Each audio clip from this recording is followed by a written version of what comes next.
Hello. For this episode of Just a Girl Under a Tree, reading a book, asking it to love her, I have a book. Well, first of all, let's introduce the tree. It's a favorite go-to tree in pretty much my backyard. I call it my backyard because it's behind my fence, but I do not own it. No one owns Mother Earth. This lovely beauty, it's actually a whole pack of trees, and I know it for its frequency, not its name. And the book I'm going to read is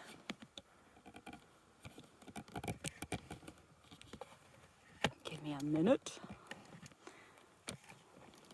Rather a hot minute since this is a bumpy ground.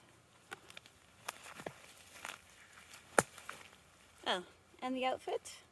Why, you ask? Well, why jeans? Why anything? Which? Dr. Christine Northrup. And I have not read the whole book. I opened the book up and I liked what I read, so I put bookmarks, and it's what I'm going to come out to read. And I do intend, if time allots, to read more of the book. This is in a chapter called The Witch Wound, and it's called The Witch's Call. This is a call to all the witches, to any woman who gets angry, who aches, who feels pain, who roars, who cries, and who howls.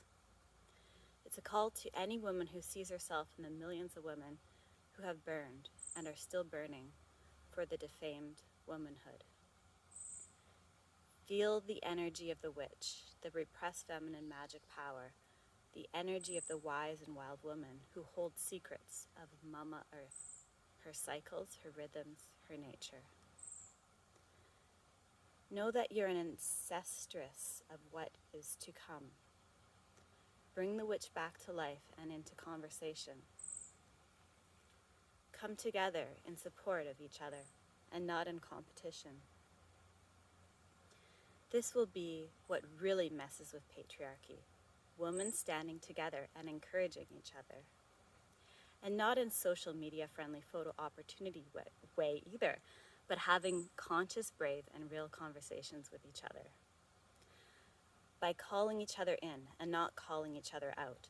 By helping each other to put back the pieces, to become whole and to feel wholly supported without being judged or shamed in that wholeness.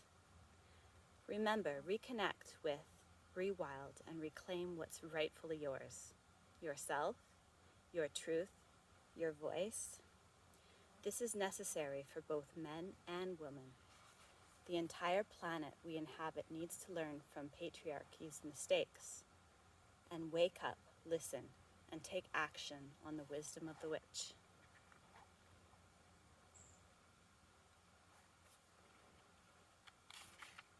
There's a couple mosquitoes that want to get me today. And then there's these kind of more bold pages that have statements, and it sort of highlighted what was already said. Remember, reconnect, and reclaim what's rightfully yours. And there was another book page that I bookmarked because I liked it. So I'll read this too. I don't want to tell you how to be a witch. And this chapter is called Witch, Please. If that's what you need, there are a gazillion witchcraft 101 books out there. But if you feel your current skin and ways of being are shedding, crave more than anything to live in your body and to hear and honor her wisdom, are done with playing by the rules and being told what to do, wear, say, or feel. Yeah, I don't want to wear jeans today. Are done with seeking approval and are trying to convince others, all of which have been traps to stop you from claiming your natural spiritual authority, Well, I can definitely help with that. Say the word witch. Give it a space to sit in your mouth. Let it move around your body. Let it grow bolder and stronger as you give it space. Say it out loud. The true name of a thing is its greatest power you can have, and you can call yourself by your true name. And to call yourself your true name is the greatest empowerment. Imagine introducing yourself to someone new as a witch. How would that feel? In a workshop recently, a woman said how much comfier she felt calling herself healer rather than witch. In fact, she said the word witch to the circle of women who she'd gathered, she physically recoiled. She said it was the visceral power of the word that bothered her. The way people viewed a healer, she believed, was much softer and more inclusive compared to how they perceived witch. And while she knew deep in her heart that ultimately a witch is a healer aligned with Mama Earth, it was still much easier and far more acceptable to say the word healer than it was to say witch. She said that witch seemed dark, that it didn't feel comfortable. It felt painful, in fact. And this is the point. A witch does not have relationship with the dark.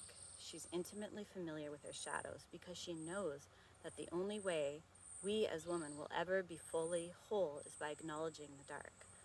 We need to acknowledge our own darkness without being afraid of it. I get it, of course I do. I'm a woman who's being called a witch as an insult. Yet, when you know the power of the word, the potency of woman held within, you start to get really passionate about claiming it back. It's going to take practice, lots of practice. But in reclaiming the word witch, you claim your authority, you claim your power. And I thought that was a good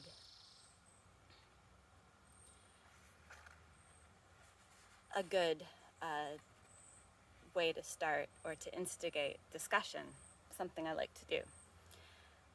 I think there's wisdom in staying gray, and there's a time to be bold. And I'd love to hear your thoughts on that. Enjoy your day.